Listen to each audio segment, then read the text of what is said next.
Bienvenidos al podcast de Dynamic Devs, un espacio para hablar de tecnología, innovación y software. Aprende e inspírate de quienes respiramos y nos dedicamos al desarrollo de software. Únete si eres uno de nosotros. Hola, yo soy Jonathan González, CEO de Dynamic Devs, y nos encontramos aquí en un episodio más del podcast de Dynamic Devs, un espacio para todos los que, como nosotros, son apasionados por la tecnología y la innovación. Acá buscamos compartir nuestras experiencias, conocimientos con el fin de aprender juntos y hacer comunidad.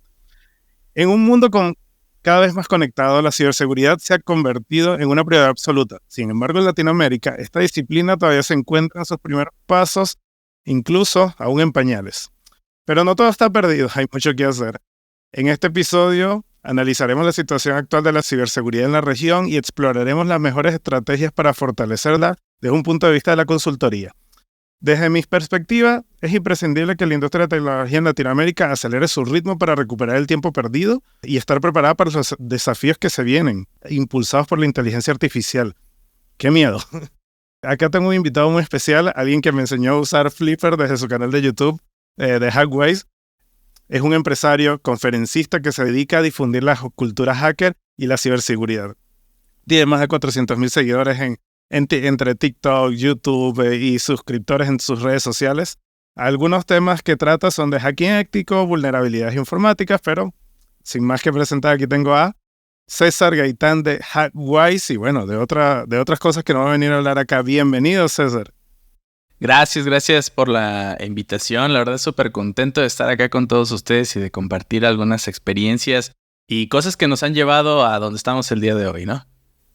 Qué bien, ¿no? Gracias por aceptar la invitación. Para nosotros es un honor que un invitado como tú haya aceptado esta conversación. Vamos a hablar de temas varios, pero la verdad que César, yo te conocí a través de tu canal de YouTube, pero tal como hablamos en Backstage, tienes un montón de cosas que estás haciendo actualmente en tus emprendimientos, en tus empresas, así que nos gustaría saber tanto tu historia y en lo que estás ahora, así que el micrófono es todo tuyo.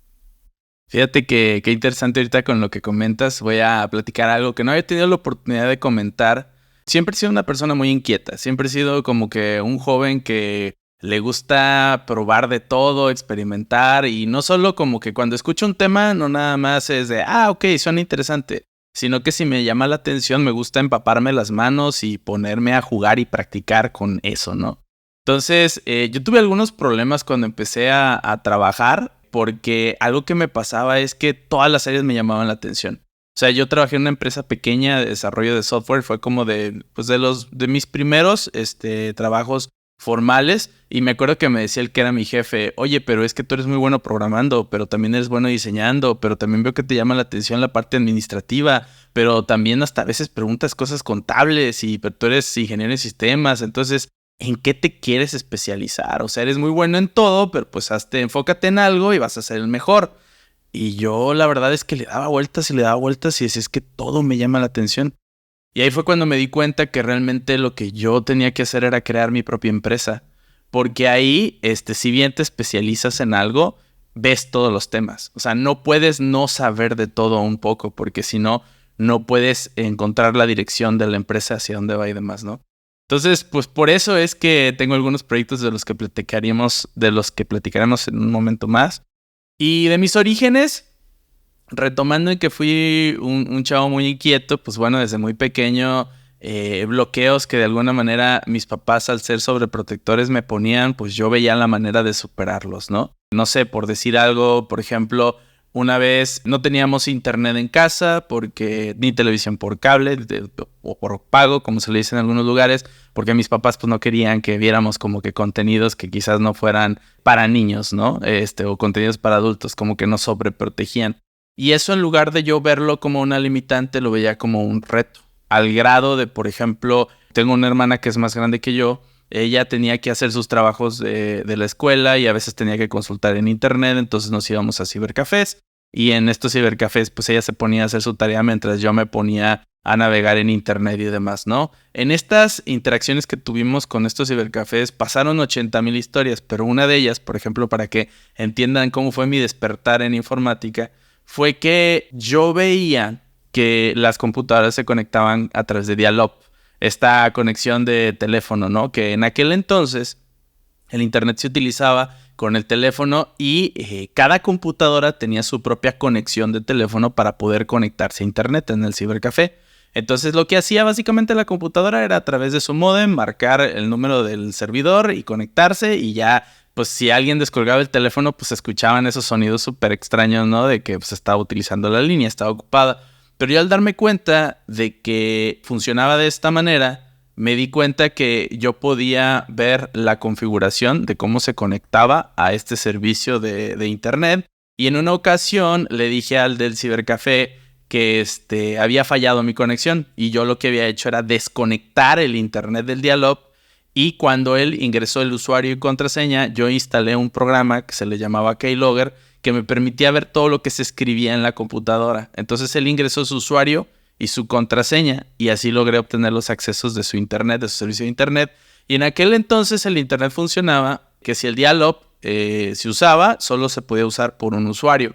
Entonces el cibercafé abría en las mañanas, y en las noches yo en una computadora que tenía en casa tenía un cable de teléfono larguísimo que conectaba desde la sala hasta mi habitación. Metía la computadora en las noches y me conectaba con el usuario y contraseña del dial-up del cibercafé, y así fue como obtuve internet y yo en casa. Digo, sé que evidentemente lo que hacía no era legal, pero en aquel entonces pues como que en lugar de ver como una limitante el no tener internet, yo vi la manera de obtenerlo en casa, y así tengo un montón de historias de cómo me fui desarrollando y de cómo fui metiéndome al mundo de la informática gracias a estas limitantes de mis padres. Le sacaba la vuelta y lograba, ¿no? Mi objetivo, avanzar. Buena historia, ¿eh? Fíjate, con mi mejor amigo de la infancia tenemos una historia también similar con el dial-up. Por alguna razón ese proveedor sí permitía que el mismo usuario y la contraseña pasaran, ¿no? Y al final, por ganas de hacer amistad en el entorno donde estábamos, empezamos a prestar ese usuario y contraseña, y de repente casi todo un edificio de amigos estaba conectado a través de un usuario y una contraseña. Pero parte muy, muy parecida a lo que tú Hubo una dices, época, ¿no? que justo así fue acá en México igual, que sí se podía compartir el mismo usuario y contraseña. Después, acá en México lo bloquearon a un solo usuario. Yo creo que por lo que acabas de mencionar, que había un montón de usuarios colgados. Y entonces pues el tip era ese, ¿no? Que si alguien lo que pasaba acá es que si te conectabas y alguien más estaba conectado, votabas al otro. Eso es lo que pasaba claro, después y ahí se daba acá. cuenta. Ajá. Claro. Sí, esas conexiones de 33.6, 56 y estabas volando. Sí. No, yo me acuerdo, o sea, digo, yo sé que la audiencia puede haber audiencia más joven, pero literal uno cargaba una imagen y era de que estaba la imagen así y empezaba cac, cac, cac, a cargar la imagen por partes, ¿no?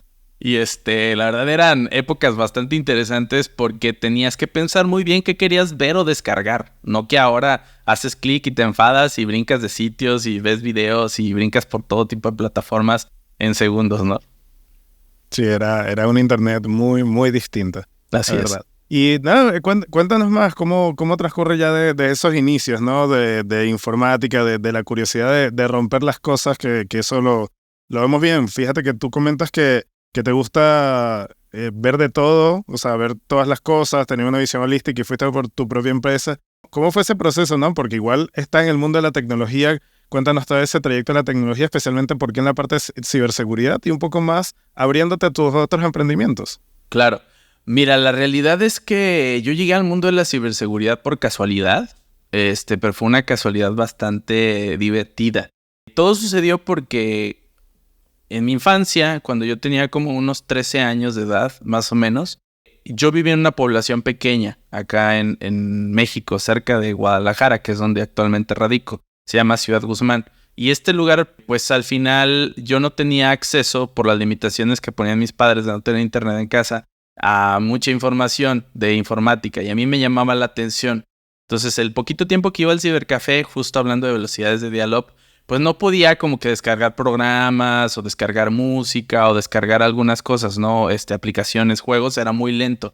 Entonces yo lo que empecé a hacer es, iba a los cibercafés y me llevaba una pila de disquetes enorme y descargaba algunas cosas que podía, partía los archivos en diferentes disquetes y llegaba a mi casa, que teníamos una computadora en casa, y ahí instalaba, ¿no? Todo lo que quería para jugar o leer o así. Inclusive algunos videos pequeños, cortos, o a veces ni eran videos, eran GIFs, lo que descargaba uno. imágenes animadas que tenían 15, 20 segundos y eso es lo que veías, ¿no?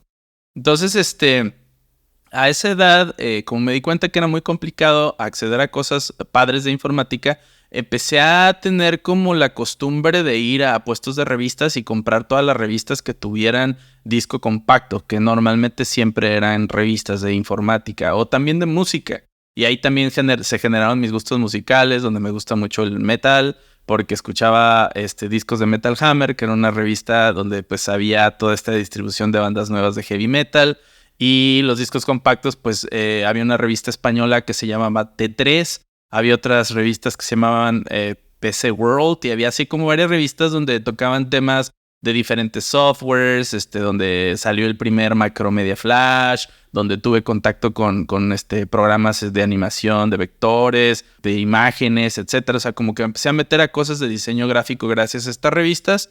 Y dentro de estas revistas un día llegó el punto en donde yo compraba tanto revistas informáticas todos los fines de semana cuando me daban mi mesada o domingo, como le decimos acá en México, ¿no? Dinero que te dan tus padres para comprarte algún gusto, algo que te guste. Y me hice amigo de las personas que vendían las revistas en mi ciudad, al grado de que diario que llegaba yo ya me tenían revistas apartadas, guardadas, para que yo pudiera escoger y siempre comprar las que quisiera.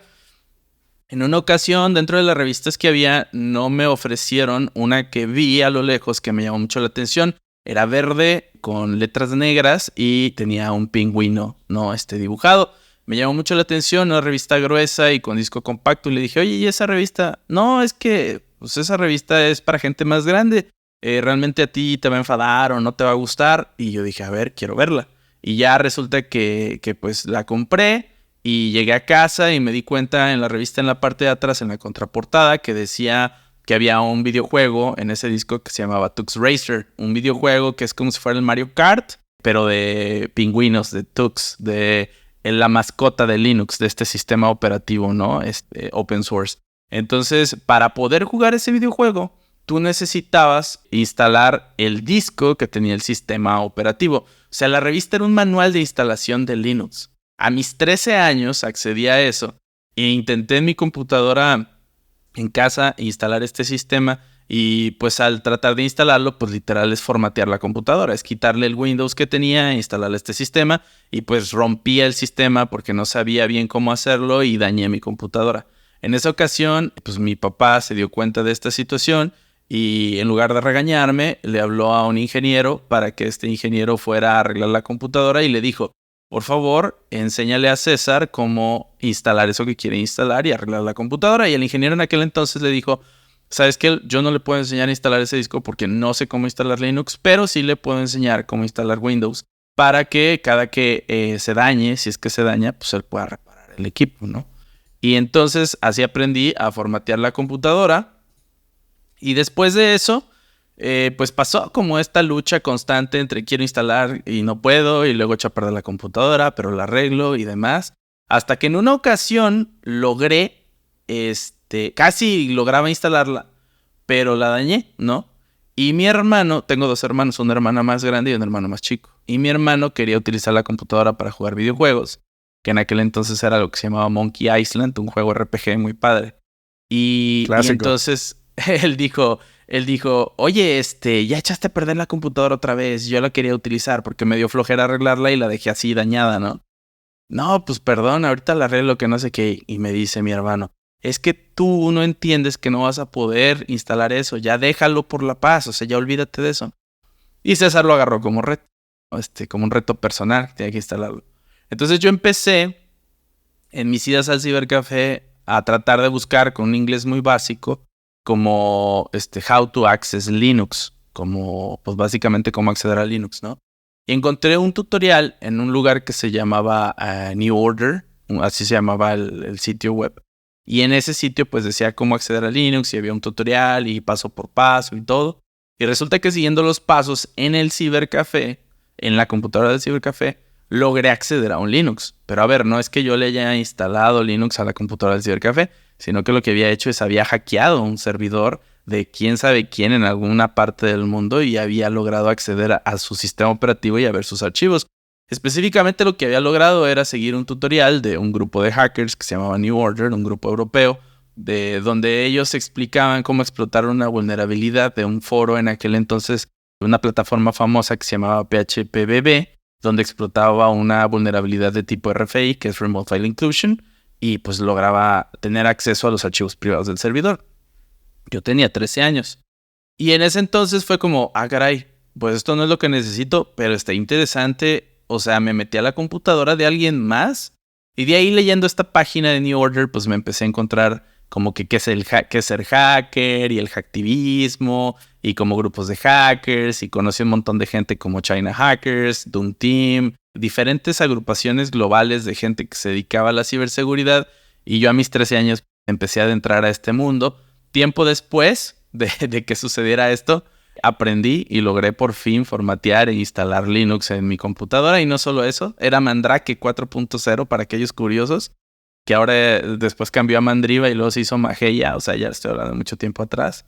Y de ahí pues me empecé a meter como a todo este mundo de la ciberseguridad. Entonces sí fue una curiosidad, una casualidad que se convirtió en una pasión, y después se convirtió pues en mi trabajo y en lo que me hizo de alguna manera distinguirme contra muchas otras personas que fueron mis compañeros, y pues así crecer en el mundo laboral. Que bueno, definitivamente entrar a esta industria desde muy joven, incluso desde te da puntos extras, ¿no? Sí, sí te da como un bono a varias cosas, ¿no? Especialmente en una etapa donde en tu caso parece que la curiosidad fue algo que impulsó mucho, y el desafío de cuando te dicen no lo vas a poder hacer, pues ahí iba César y lo hacía, ¿no? ¿Y cómo te diste cuenta? Porque pasando, tú relatas lo que fue tu historia y no es muy distinta a la mía. Interesante. Sin embargo, uno no se da cuenta de que uno, como dices, me gustaría vivir haciendo esto, pero como que uno no enlaza, o a mí me pasó que no enlaza, puedo vivir de esto, ¿no? Cuenta un poco tu trayectoria más entrando cuando tú adquieres todos estos conocimientos y empiezas a entrar a la vida ya más laboral, donde empiezas a adquirir más compromisos, donde tienes esta sensación de ir un poco más, a ir por tu lado después de ver tantas experiencias, de que bueno, quizás por algún lado, ¿no? O sea, por el canal de YouTube o fundando una empresa. ¿Cómo sigue César a través de ese camino? Qué buen punto, fíjate. Realmente sí, yo no sabía que podía vivir de lo que me gustaba. Yo siempre fui una persona como que si a alguien se le hacía difícil algo, yo quería aprender eso. O sea, yo quería como que me gustaban esos retos. O si alguien no lo quería hacer porque se le hacía difícil, complicado, yo quería hacerlo y lo quería hacer bien. O sea, como que eran parte de mis motivantes. Y realmente mi talento siempre fue lo que me permitió crecer y avanzar. Y la vida me fue jalando para que mis talentos se convirtieran en mis profesiones. Mis talentos y mis pasiones. Por ejemplo, mi primer trabajo, esto es curioso, no lo había platicado. Yo no fui una persona que trabajó en una tienda de abarrotes o trabajó en como esos típicos trabajos que quizás mucha gente a veces pasa, ¿no? Que son muy sencillos o así. Todos mis trabajos desde el primer trabajo fueron como mentales. O sea, fueron como, por ejemplo, el primero fue administrar una red. O sea, yo tenía como 15 años y mi trabajo era configurar impresoras, recursos compartidos, revisar de virus computadoras, desinfectarlas, hacer respaldos. Y fue porque un amigo mío, estaba trabajando de diseñador gráfico en una empresa de diseño y ellos tenían varios problemas con la red y con sus computadoras. Y les platicó de mí, les dijo, no, pues es que él sabe todo eso, ¿por qué no platican con César, no? Y llego con estas personas a este negocio y me conocen y me ven chavo y dicen, oye, pues si te interesa puedes venir los fines de semana a dar mantenimiento y apoyarnos con problemas que tenemos en nuestra red y nuestros equipos de cómputo. Y dije, órale, va. Y así como que empecé a ganar dinerito, ¿no? Y me empezó a ir muy bien. De ahí como que me di cuenta que justo podía vivir de lo que me apasionaba, ¿no? Y que inclusive podía mejorar y agarrar también ciertas cosas que veía que eran más necesarias y empezar a replicar eso ahí y en otros lugares. Entonces, de pasar de estar como en estas tareas de revisión de la red y recursos compartidos y servidores de transferencia de datos para almacenamiento de los diseños que hacían ahí y todo eso, me empecé a ser diseñador web. Ese fue como mi primer trabajo oficial, por así decirlo. Empecé a programar en web. HTML, CSS, Y de ahí como que ellos diseñaban y yo maquetaba, ¿no? Y me acuerdo que, a ver, yo siempre fui autodidacta y maquetaba como Dios me daba a entender. O sea, yo agarraba Photoshop, encontré la herramienta del slicer, que literal tú partías y la vas a exportar y te generaba el HTML con tablas y mandaba todos los diseños atrás de la tabla como background y así hacía las páginas, ¿no? O sea, obviamente pues era una práctica muy básica y pues se veía muy bien y funcionaba. Y de ahí pues me di cuenta que eso les gustaba a ellos y que empezaban a vender páginas y empecé a vender como por mi cuenta páginas, como pues literal freelance, ¿no? Ya ahí tendría yo unos 15 años más o menos. Y estuvo bien chistoso porque pues yo era el amigo que pues sí traía como que para comprarse lo que quería y tenía la tarjeta Voodoo de video que yo quería y la tarjeta de audio de la computadora que la Audigy así super pro que yo quería y pues como que fue algo muy cool, ¿no? Que me di cuenta que podía vivir o generar un ingreso de mi pasión. La verdad es que en casa, bendito sea Dios, nunca me faltó nada. Siempre había comida y todo estábamos bien. Entonces realmente lo que generaba era para mí y me daba mis gustitos. Fue pasando el tiempo y llegué hasta ingeniería en sistemas computacionales. Tuve unos problemas de salud muy fuertes, con un riñón. Estuve al grado de casi perder un riñón. Y eso me perjudicó bastante en mi escolaridad, o sea, en la universidad, al grado de que no la pude terminar. Porque resulta que pasaron, pues me internaban un día sí, un día no en el hospital y orinaba sangre, ¿no? Una cosa horrible, unos dolores horribles. Y al final lo que pasó es que con el paso del tiempo fueron cambiando como los planes de estudios de la universidad en la que estaba y todo. Y para poder hacer las materias en las que me había atrasado, pues tenía que hacer una materia por año, un examen global, y pues eso era como 5 años o 6 años, y la carrera duraba 4 años, y era como que pues no, ya no voy a hacer eso cuando mejoré, porque por suerte es una historia bien extraña esa de salud, pasaron cosas bien extrañas. Y al final, pues dejé inconclusa, ¿no? Como que la carrera. Y de ahí tuve una oportunidad laboral en una empresa de desarrollo de software, y sin tener título, por el simple hecho de tener inglés, que soy bilingüe porque mis papás desde pequeño me metieron a clases de inglés, pues conseguí trabajo en una empresa de desarrollo de software, una empresa tejana. Me iba bastante bien para la edad que tenía y ahí pues tendría, no sé qué edad se supone que sales de la universidad, pero creo que 20, 21 años por ahí. Y de ahí brinqué a otra empresa, a IBM, sin tener título. Era el único ingeniero sin título que le iba muy bien y mis compañeros, o sea, inclusive tenía varias personas como a mi cargo. Y al final el talento siempre me llevó adelante. Siempre. Digo, ahora fast forward, ¿no? O sea, adelantando. Al día de hoy estoy en proceso de titulación por una cosa que se llama experiencia laboral acá en México, donde tú demuestras a través de exámenes que eres una persona capaz y cualificada en el área de sistemas para titularte, y realmente lo estoy haciendo por un gusto personal, ¿no? Pero al final mi talento me ha permitido siempre avanzar y a la hora de hacer negocios personales, pues jamás en la vida ha habido oye, ¿cuáles son tus credenciales? Oye, no, porque todo es, haz esto, lo haces, funciona bien, está bien hecho, adelante, se vende. Y así ha sido, ¿no? Tu trabajo habla por ti. Habla por ti, exacto. Bien. Mira, qué buena historia, César. Y cuéntanos un poco por qué entró a tu trayectoria, ¿cómo entró el canal de YouTube ahí hace 6 años aproximadamente, ¿no? Ok, el canal de YouTube. Bueno, dentro del que a mí me gusta escuchar a las personas y cuando algo me llama la atención me gusta ensuciarme las manos y meterme al tema.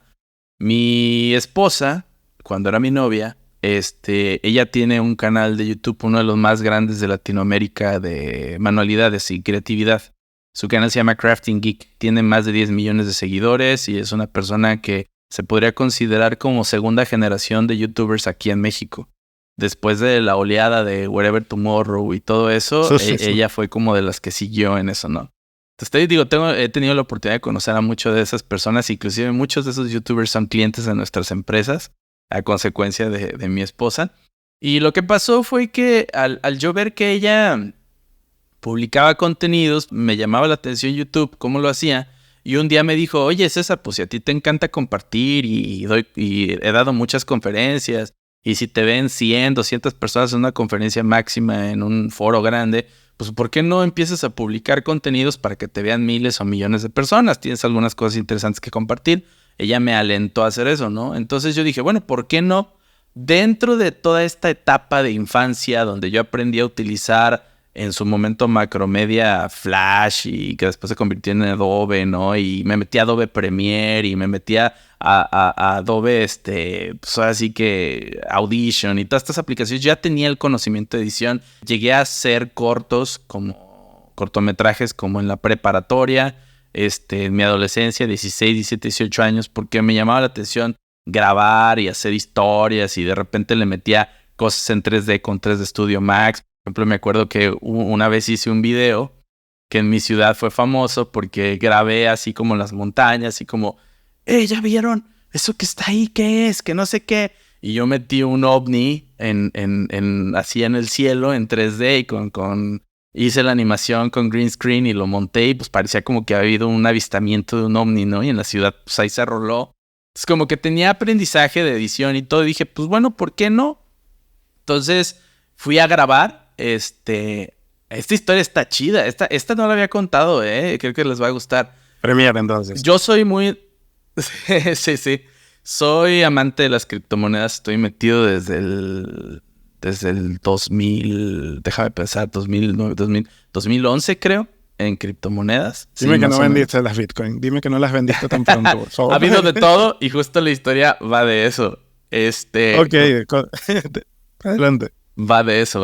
Porque haz de cuenta que en una ocasión, después de haber entrado al mundo de Bitcoin y eso, salió otra criptomoneda que se llama Ethereum o Ethereum, o Ether, que le dicen.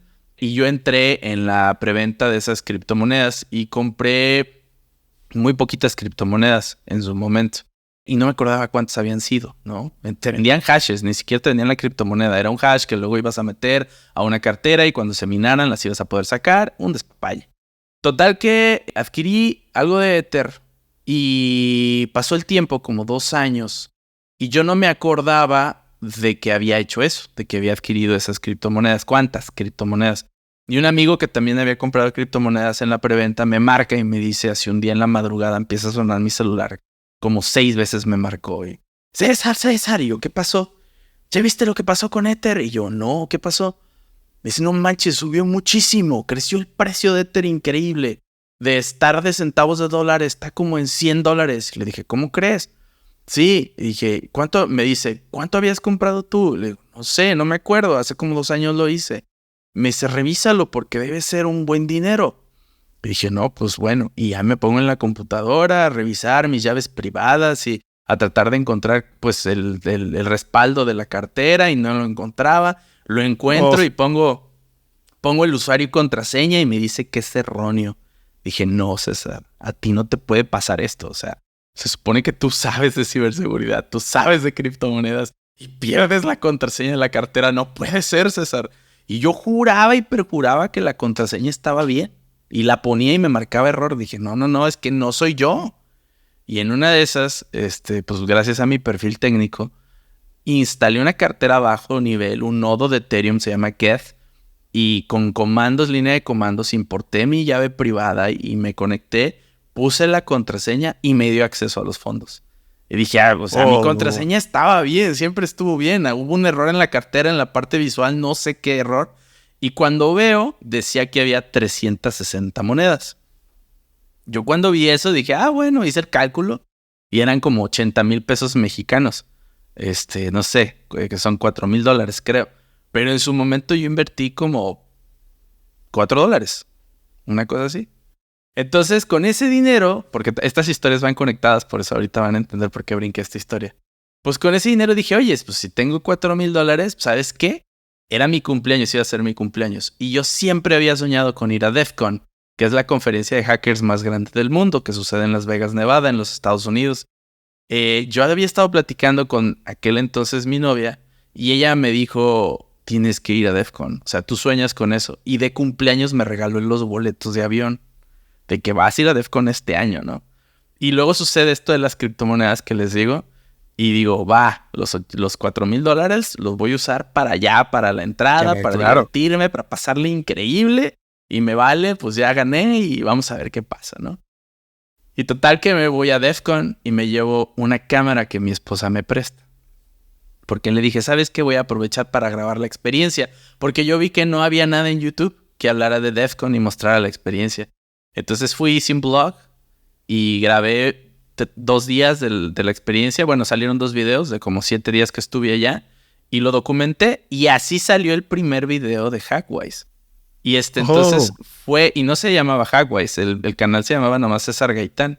El nombre de Hackwise sale porque estando en DEF CON fui a una conferencia a un workshop, un taller, donde estaba la persona exponiendo y explicando una historia de cómo nosotros íbamos a tener que conseguir como el acceso a un servidor en un entorno virtual que habíamos montado. Era el reto. Y usó una frase que me marcó mucho y desde que la escuché, de ahí dije, esto está interesante, ¿no? Y que decía, we are gonna use our hacker brains to hack wisely.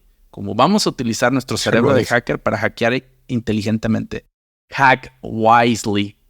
Y me gustó mucho cuando escuché ese hack wisely, que cuando estaba editando el video, mientras editaba el video dije, oye, está quedando chido el blog, pero ¿cómo le voy a poner al canal? Se llama César Gaitán. Quiero ponerle un nombre.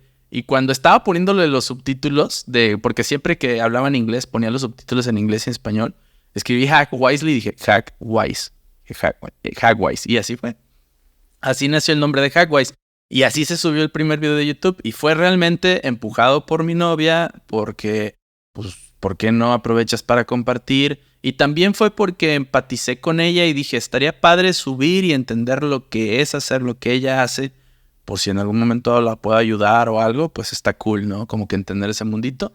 Y desde ahí he estado subiendo contenidos. La verdad es que lo hago de manera ocasional actualmente porque me apasiona y me encanta compartir. Sí. Cuando hablas de ocasional, es actualmente, porque igual en algún momento estuviste muy, muy, muy activo, ¿no? ¿Fue parte de ser full time? Lo que pasó, la realidad de las cosas es que me encanta YouTube, me encanta compartir, pero las reglas de YouTube son muy restrictivas. Entonces llegó el punto en donde me empezaban a bloquear los videos, me los borraban, me ponían strikes por el tipo de contenido. Porque, a ver, es que mi contenido, o el contenido de ciberseguridad en general, es un contenido delicado, es como vender cuchillos. A mí siempre me gusta decir esto. Porque tú con un cuchillo puedes hacer así la comida más deliciosa del mundo, o puedes hacer una obra de arte con cierto tipo de cuchillos o instrumentos punzocortantes, o puedes matar a alguien.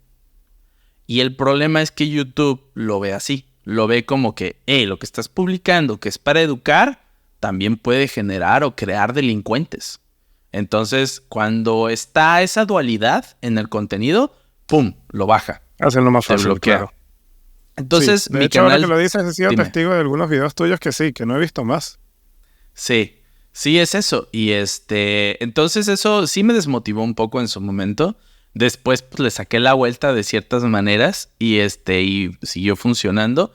Pero llegó el punto donde un día en la noche simplemente empezaron a llegarme alertas de strike. ¡Pum! Borraron el canal. 4 strikes de golpe. Y lo raro es que los strikes eran a videos que estaban en privado. Cuando me empezaron a meter strikes, o sea, YouTube tiene un sistema de strikes donde puedes tener hasta 3. Significa que digamos que son como 3 problemas que generas en la plataforma. Después de 3, en automático te borran del canal y te vetan de la plataforma. Entonces cuando yo empecé a tener strikes, se quitan como cada cierto tiempo. O sea, te meten 1 y no puedes subir contenido en 7 días. Después, si tienes 2 strikes activos, te bloquean 1 mes de la plataforma. No puedes subir videos. Y ya cuando te meten 3, ya te borran el canal, ¿no? Entonces yo llegué a estar en 2 strikes. Cuando pasó eso, en automático yo empecé así, privado, video privado, video privado. O sea, fue como todos los videos que sintiera que pudiera haber un problema, los puse en privado. Pasó y dejé de publicar con la intención de que, oye, es que si publico me meto un tercer strike y se borra el canal, ¿no? Entonces dije, no voy a publicar ahorita. Necesito ver qué está pasando y cómo lo voy a arreglar.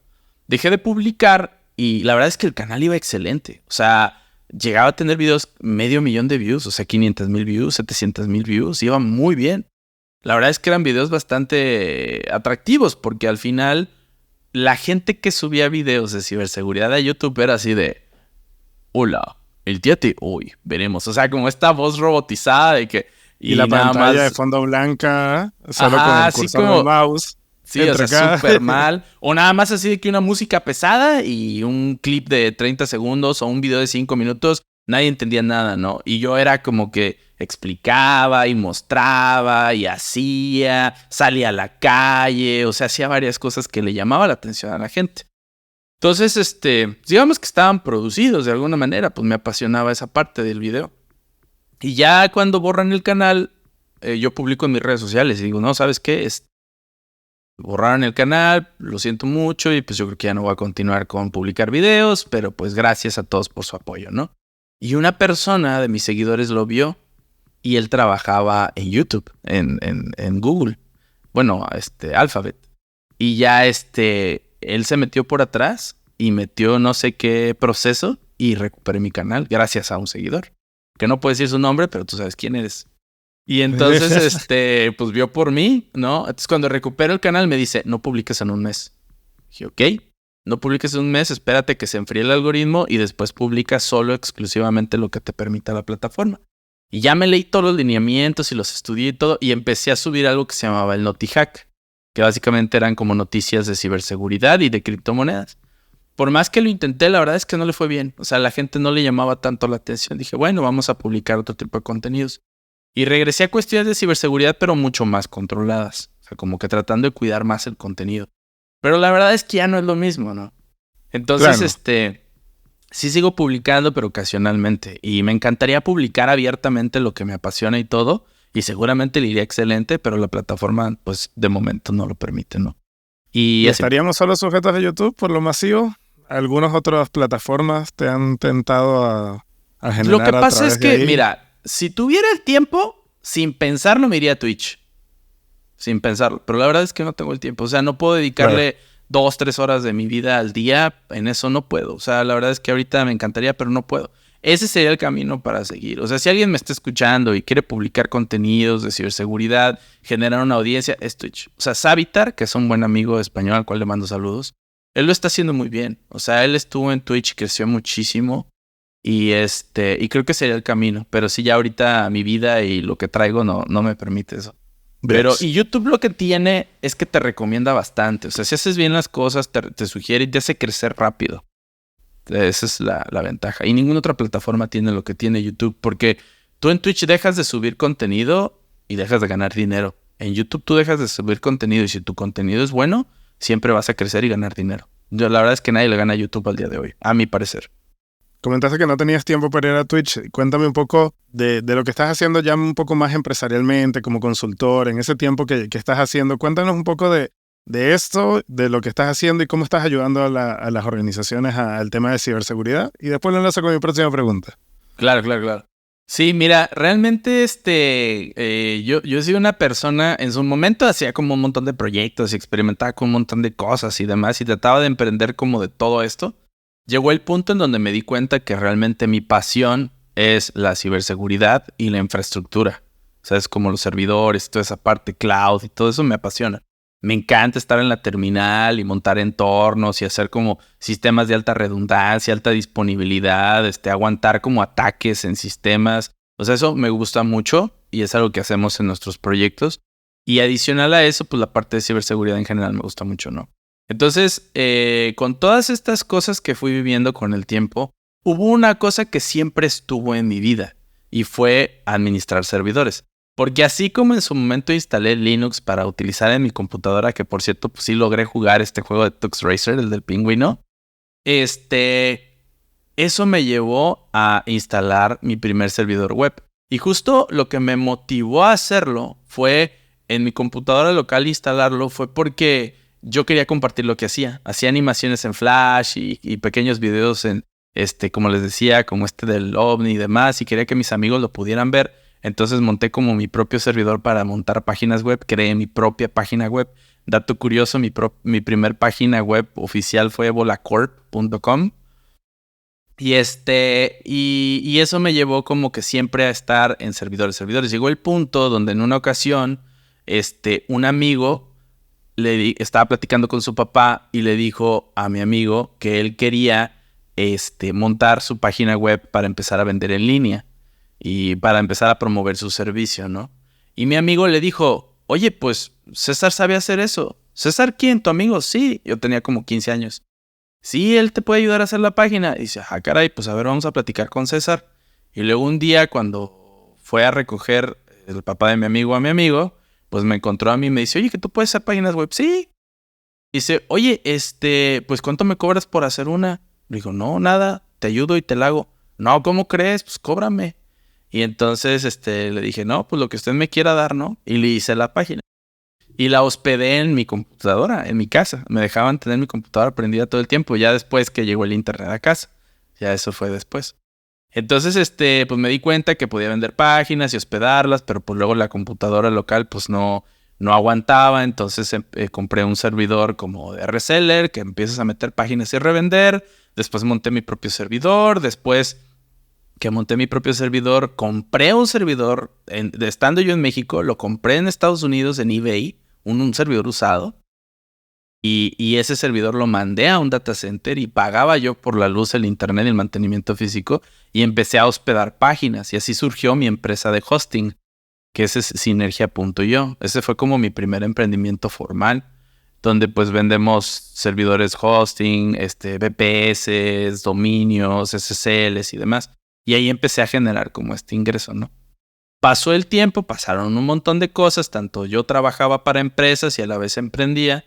Y llegó el punto en donde decidí salir de la empresa en la que trabajaba, que era IBM, para unos emprendimientos que tuve. Que por cierto, esos emprendimientos, pues me robaron las empresas. Tuve un problema con el que fue mi socio. Y eso me hizo emprender por mí solo, ¿no? Volteé hacia atrás y dije, oye, pues tú siempre has estado en servidores y ya tienes este proyecto de hosting, pues ¿por qué no lo creces? Le empecé a dar mucha fuerza y un día un gran amigo mío, de él sí puedo decir su nombre, Daniel Beltrán, que ha salido en algunos videos y todo, él es vegano y es uno de mis mejores amigos, si no es que el mejor amigo, la verdad es que es un gran amigo. Y un día me dice, oye César, yo estaba muy mal económicamente porque las empresas que había perdido, los emprendimientos que empezaban a convertirse en empresas, que me dice, oye, me llegó un cliente, este cliente vende hamburguesas y ya sabes que yo no apoyo nada de carne ni nada de eso, pero creo que es un buen cliente que pudiera ayudarte a ti. Y me aventó al cliente, ¿no? Tengo una junta con el cliente y resulta que es McDonald's. Oh, ok. Un cliente que vende hamburguesas me dice, ¿te interesa? Y yo, pues sí, y es McDonald's. Sí, entonces empieza McDonald's a ser nuestro cliente y justo cuando iba a entrar de cliente, pues tenía que tener yo la empresa como moral, pero todavía no era moral, era como empresa, yo como persona física. Entonces constituimos la empresa, hicimos un montón de cosas y creamos Binaria, que es Binaria.1. Binaria es la empresa que se dedica a venderle servicios de infraestructura y ciberseguridad a empresas. Entonces ahí entró, McDonald's fue nuestro padrino, como quien dice. Entró de cliente y empezaron a llegar diferentes empresas grandes con nosotros y a servicios especializados de infraestructura, ¿no? Cuando, por ejemplo, llegaba un cliente y decía, es que se cae mi hosting, es que falla el servidor, es que no me atiende Google, Amazon, yo compro la infraestructura pero falla y nadie me ayuda. Entonces fue como, mira, te voy a vender el servidor o el servicio con ingeniería, con ingenieros que te van a ayudar a que no se caiga, no falle, esté saludable, no te hackeen. Y así empezó Binaria a vender servicios de infraestructura con pólizas, con la renta de los equipos y todo esto.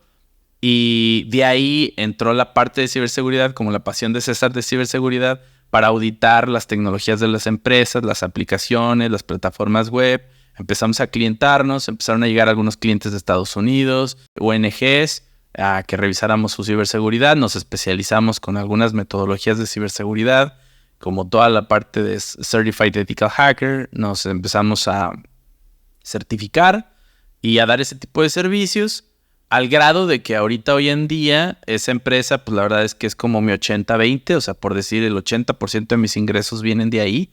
Y es la empresa que tiene más empleados y estamos creciendo más, pues la que tiene más tiempo, Binaria, y que es más con clientes más grandes.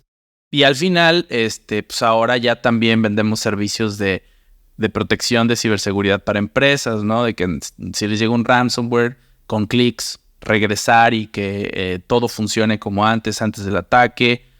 Sistemas para evitar que haya este tipo de infecciones, secuestro de información, cableados estructurados, poner redes, antenas, accesos de punto a punto. Total que todo lo que tenga que ver con infraestructura, servidores, infraestructura de internet en las empresas, ingeniería en infraestructura de las empresas y ciberseguridad, ahí estamos con Binaria. Pasa el tiempo y después empieza un cliente en específico que es una tunera muy grande aquí a nivel nacional, se vende atún, y nos dice, oigan, tenemos una relación estrecha con el cliente y nos dice, oigan, ¿ustedes no venden equipo de cómputo? Y yo pues no dije que no, ¿verdad? Y mi hermano, que es mi socio, Octavio, me dice, oye, ¿y si les vendemos el equipo que quieren? ¿Ya viste cuántos equipos son? No, pues ¿cuántos? 30. Y ya saqué cuentas y con nuestros proveedores y nos ganamos como era un dinero interesante nomás de la comercialización. Pues véndeselos. Al cabo, pues es de confianza y pues que concretemos el negocio y que ellos tengan sus equipos, ¿no? En este caso era fácil hacerlo con ese cliente y él no buscaba otro proveedor porque decía, dar de alta un proveedor nuevo me va a llevar un montón de tiempo y si ustedes lo pueden hacer y sé que hacen las cosas bien, pues mejor ya véndanmelo, va. Y esa venta, como nos dio ganancia, a mi hermano y a mí nos empezó a entrar en la cabeza la idea de hacer un negocio de eso. Dijimos, oye, es que creo que le estamos regando porque si aprovechamos todos los clientes que ya tenemos que son empresariales y les empezamos a vender hardware y software, pues no manches, nos va a ir bien. Pero luego también dijimos, pero no en esta empresa, porque esta empresa es ciberseguridad e infraestructura. No queremos hacer una empresa de chile, mole y pozole, ¿no? O sea, como de todo en uno, sino pues vamos separando, ¿no? Órale. Y otro amigo, que él ya estaba en comercialización de equipo de cómputo y tenía muchos años en esa área, pues platicamos y nos asociamos, Ano Rosales. Y nos asociamos y empezamos con Dactima, que es la comercializadora de hardware y de software. Y ahí le vendemos arrendamientos, damos créditos a empresas para equipo de cómputo, licencias, y pues estamos en toda esa área, ¿no? Y también es una empresa que ha crecido bastante, nació en pandemia y ha crecido bastante porque por el tipo de soluciones financieras que les damos a las empresas para adquirir sus equipos y licencias. Claro. Oye, César, felicitaciones, por todo lo que cuentas y por toda la diversificación que has hecho y que lo has hecho de manera ordenada. Y eso me agrada, que has separado las aguas en cada uno de los temas, ¿no? No por el hecho de estar en tecnología. Así Binaria va a ser lo que hace Dactima, claro. O Dactima va a ser lo que hace Binaria, o Sinergia, que también. Entonces, la verdad que es muy interesante y el orden habla muy bien de ti. Vamos a hablar un poco más de la consultoría más en ciberseguridad, ¿no? Vi uno de tus videos donde dices que desde tu percepción hace falta mucho más trabajo en ciberseguridad en Latinoamérica e incluso lo dices que está en pañales y no de la mala manera, sino simplemente es que hay mucho trabajo que hacer, hay mucho por características de la región, desde México hasta la Patagonia, donde hay que empoderar mucho más ese tema, ¿no? Por la característica de la región de ser emergente. Entonces, cuéntame tú, como en tu faceta de emprendedor, ¿cómo ayudas para que las organizaciones, empresas no dejen el tema de la ciberseguridad para el final? Y ahí alcen el teléfono y digan, César, pasó algo ayer, ayúdanos. Claro. Mira, la realidad de las cosas es que, completamente cierto, lamentablemente las empresas es Binaria, tenemos este problema, ayúdenos, ¿no? Y siendo muy específicos, la llamada casi siempre es, mi servidor tiene todas sus bases de datos y archivos cifrados. He sido víctima de un ransomware, ¿no? Que se te secuestro de archivos y que te pide una recompensa económica por tener un software que te dan ellos mismos para descifrar toda la información y que puedas otra vez acceder a tus datos. Casi siempre es así, lamentablemente. Cuando te buscan, obviamente tenemos maneras de evitar que eso crezca, evitar que ese problema se replique en más equipos que tienen. Son de respuesta a incidentes, ¿no? Que es una de las cosas que hacemos en Binaria. Y también hay maneras de recuperar esa información. En ocasiones no se puede, en ocasiones sí. Y lo más importante, hay maneras de evitar que vuelva a suceder. Que la verdad es que quien ya le pasó está dispuesto a pagar casi lo que sea porque no le vuelva a pasar. O sea, esa es la realidad. ¿Qué es lo que hago yo? A nivel personal, el canal y mis redes sociales. Cuando yo veo que hay un ataque, hay algo que está pasando recientemente que creo que debe saber las masas cómo protegerse, ahí subo video. O sea, subo video, hablo en mis redes sociales, a veces hasta hago en vivos cuando veo que es algo demasiado importante. Trato de aportar, ¿no? Y se suben artículos a Hackwise.mx, que es el portal de nosotros de la parte de Hackwise. Y esa es como mi manera de contribuir. A nivel empresarial, hacemos eventos. Entonces, hacemos eventos que promueven, ¿no? Que te explican el por qué es importante tener una solución XDR de protección para que no vayas a tener este tipo de ataques, la importancia de los respaldos, qué tecnologías utilizar. Y la verdad es que esos eventos a nivel empresarial, o sea, ayudan a educar y también generan ventas. O sea, esa es la realidad. Es una herramienta de mercadotecnia. Uno lo hace por ayudar, porque al final nadie te va a garantizar que te vayan a comprar un producto o un servicio, pero pues también a veces convierte, ¿no? Y eso pues también está bien. Yo creo que al final Bien. lo que pasa en Latinoamérica, y voy a hablar un poco más por México porque es el sector que conozco más, es que la parte de finanzas no logra a veces conectar la importancia o el alcance que puede llegar a tener una inversión en el área de ciberseguridad como protección para sus empresas. O sea, a veces no, es que ¿por qué voy a gastar $10,000 en eso cuando puedo utilizarlo en esto que me da más dinero? Pues sí, pero pues también no se pone a pensar el área de finanzas o administrativa que si te cifran tus servidores, nadie va a poder operar. O sea, nadie va a poder utilizar tus sistemas y vas a estar así un día, una semana, un mes, o sabrá Dios cuánto tiempo si es que no tienes el talento para remediar el problema. Entonces, ¿qué pasa aquí? Pues lo que nosotros hacemos como empresa pues, es tratar de hacer conciencia y como que hacer estos cálculos en números. ¿Cuánto te cuesta a ti como empresa tener una nómina un mes de 100 empleados que no están haciendo nada? Y eso pues, simplemente proyéctalo en los $10,000 que ibas a invertir. ¿Qué te conviene más? No, pues si los $10,000, pues que no te vuelva a pasar, invierte en ciberseguridad. Y creo que eso es lo que pasa. En Estados Unidos y en otros países, la realidad es que creo que el que sean más conscientes es porque simplemente han sido más víctimas. Tienen más tiempo siendo víctimas. Exactamente. Ahora Latinoamérica sí, ya es uno de los países como más... hay muchos países más afectados, pero viene siendo algo reciente porque las campañas de ataques que vienen de Rusia, de China, normalmente atacan por los sectores donde más dinero hay y como son potencias con mayor economía, las americanas o las europeas, pues por eso se ven más ataques allá y como los golpean más, pues se protegen más. Entonces es como un causa y efecto, pero ahora México y Latinoamérica también ya lo están volteando a ver mucho porque desafortunadamente quizás no hay el mismo dinero, hablando en generalidad, contra estos otros países como Estados Unidos y Europa, pero sí hay menos gente educada en ciberseguridad que cae más fácilmente. Entonces, los atacantes prefieren atacar a lugares en Latinoamérica porque pueden tener ingresos pequeños, pero muchos que al final se generan cantidades mayores de dinero que las que suceden en Estados Unidos y Europa en la actualidad.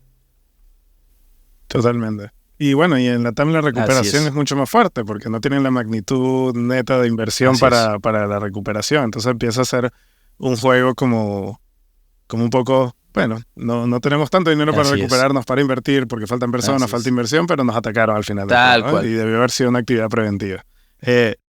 Bien, no, gracias por tu perspectiva, César, en ese tema. Tengo otra pregunta y un poco apelando a lo que estás siendo experto. También he visto que estás hablando bastante de inteligencia artificial, ya montándonos en la ola del tema. Un poco de qué tanto César ve la preocupación de seguridad e inteligencia artificial, ¿no? Con todo esto de los deepfakes. Es una preocupación que viene no tanto por las consecuencias del robo o la identidad, sino que volvamos a procesos que nos retrasen un poco ese avance tecnológico. ¿Lo ves así o no? Y en esta pregunta te voy a dar un poco el contexto. Y me gusta el contexto de Misión Imposible, que la vi estos días, ¿no? Donde hay una inteligencia artificial que está haciendo desastres y para eso la CIA empieza a retroceder algunos procesos y lleva muchas cosas manuales, ¿no? Aquí no hay ningún spoiler, por si acaso, para los que nos escuchan. Yo le quiero ver, no la he visto. Okay.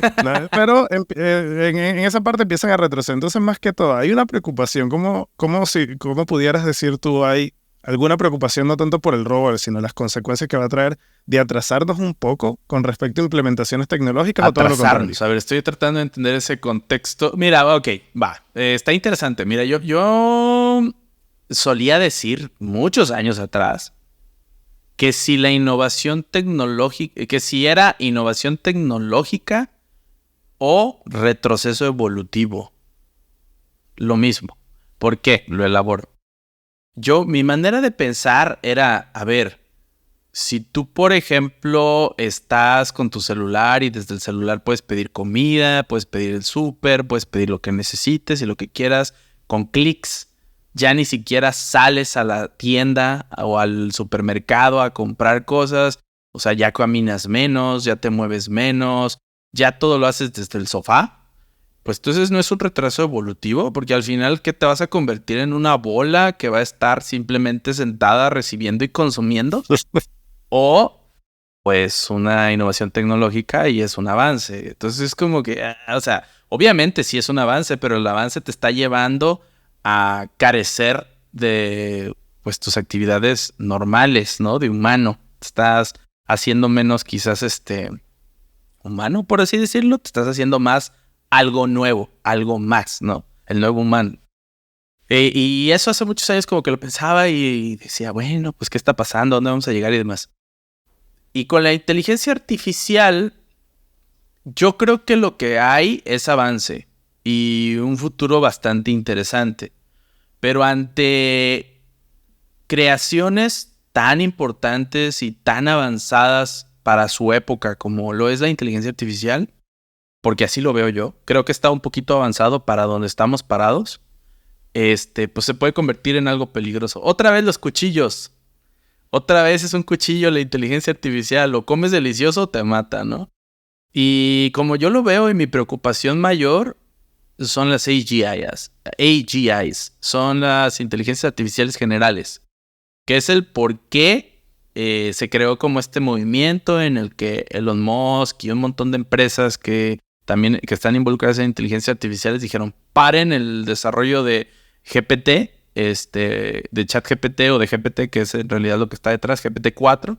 Dijeron, aguanten, hay que ver cómo legislarlo, hay que ver cómo controlarlo, porque esta cosa nos puede llevar a un problema mayor. Por ejemplo, les pregunto yo a ustedes, esto es para toda la audiencia, ¿alguna vez se han preguntado por qué Alexa, Google, Siri son tan tontos si ya hay cosas como ChatGPT? O sea, ¿por qué le dices, estás hablando de la nada y ni siquiera le hablas a Siri y te contesta, ¿no? ¿Por qué le preguntas algo a Siri y te dice, encontré esto en internet? Y es como muy tonto cuando pudieras conectarlo con ChatGPT y te pudiera resolver cualquier cosa, ¿no? No lo conectan porque tienen miedo de las repercusiones legales que pueden existir de las cosas que pueden suceder con la ayuda de estos asistentes. Porque si el asistente te dice cómo crear una bomba atómica o un explosivo o un lo que sea, pues la responsabilidad de quién es, del creador, de la empresa, del qué. Entonces por eso no lo conectan, porque saben que hay como esta laguna donde puede haber problemas para estas organizaciones. Entonces mejor te meten asistentes bastante tontos que parece que solo contestan con respuestas de libro, ¿no? Y la preocupación de las AGIs es justo porque ¿qué va a pasar cuando hay un modelo que lo que hace es identificar objetos? Hay otro modelo que lo que hace es dibujar cosas. Hay otro que escribe, hay otro que te dice cosas de libros, hay otro que te dice recetas de cocina, otro especializado en encontrar nuevas vacunas, otro especializado en lo que sea.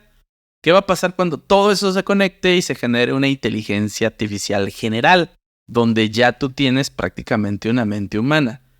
¿Llegará a ser consciente y a tomar control de sí misma y nos detecte a nosotros como su mayor amenaza y busque extinguirnos? O sea, existen todas esas incógnitas, ¿no? ¿Las inteligencias artificiales realmente son conscientes a cierto nivel? ¿O simplemente son sistemas muy avanzados que saben contestar dependiendo del input que tú le das, te dan un output? O sea, hay demasiadas cosas que no se saben. Entonces, la preocupación de la inteligencia artificial para mí no es lo que tenemos hoy en día, sino lo que puede llegar a ser en cuestión de meses o años.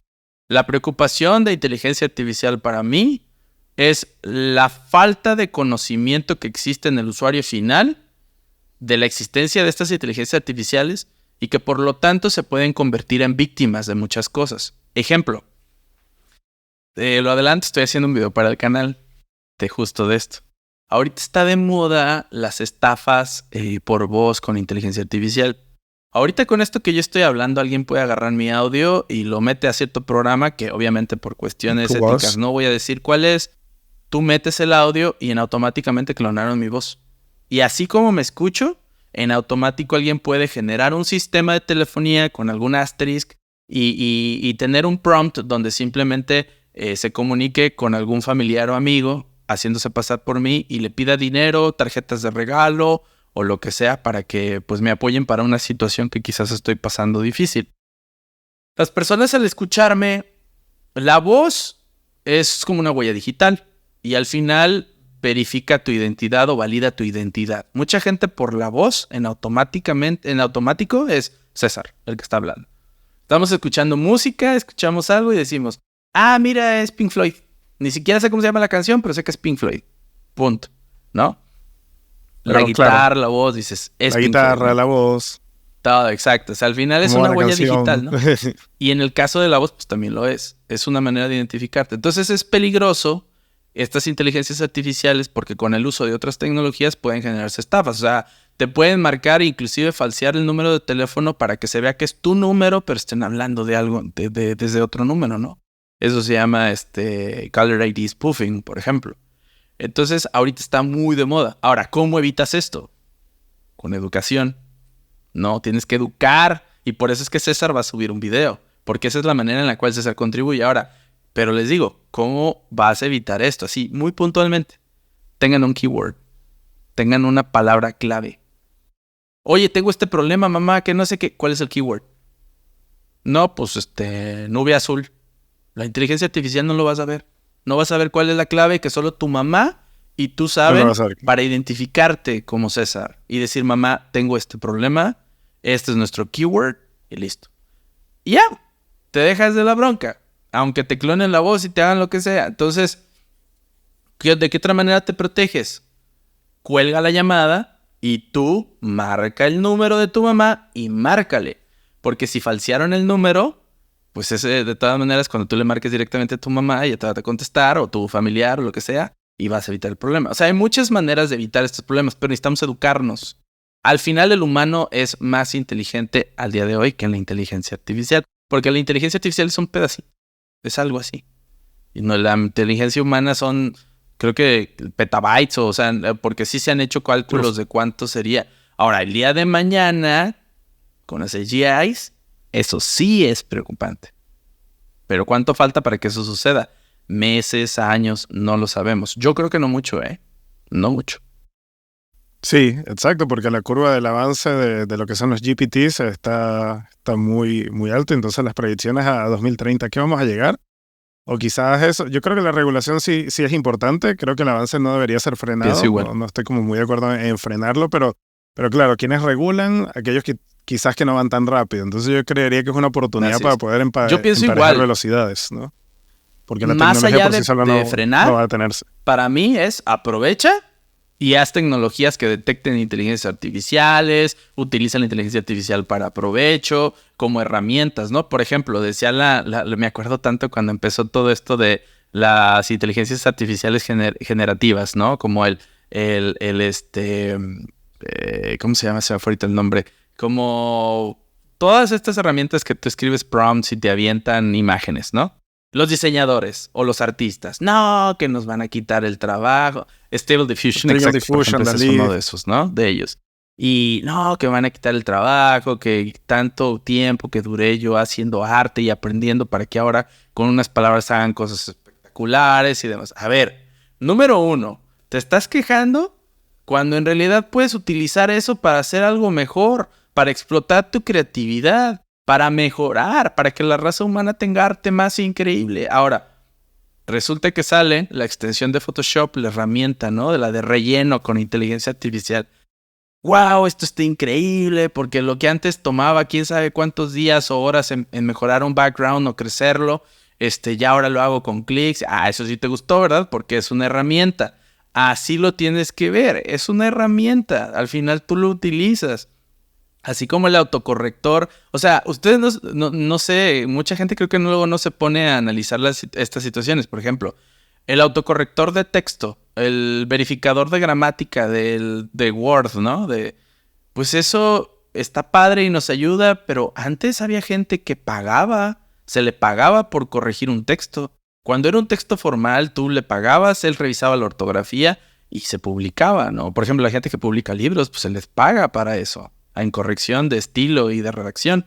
Y nadie se está quejando de que Word ya lo haga en automático. Entonces, al final, pues es evolución, o así lo veo. O sea, es parte del proceso evolutivo el generar herramientas. Y mientras la inteligencia artificial se vea como una herramienta, todo bien. Si se ve como un sustituto de la humanidad o algo extraño, ahí sí aguas. Voy a quedar con tu ejemplo del cuchillo. Muy bueno, muy bueno.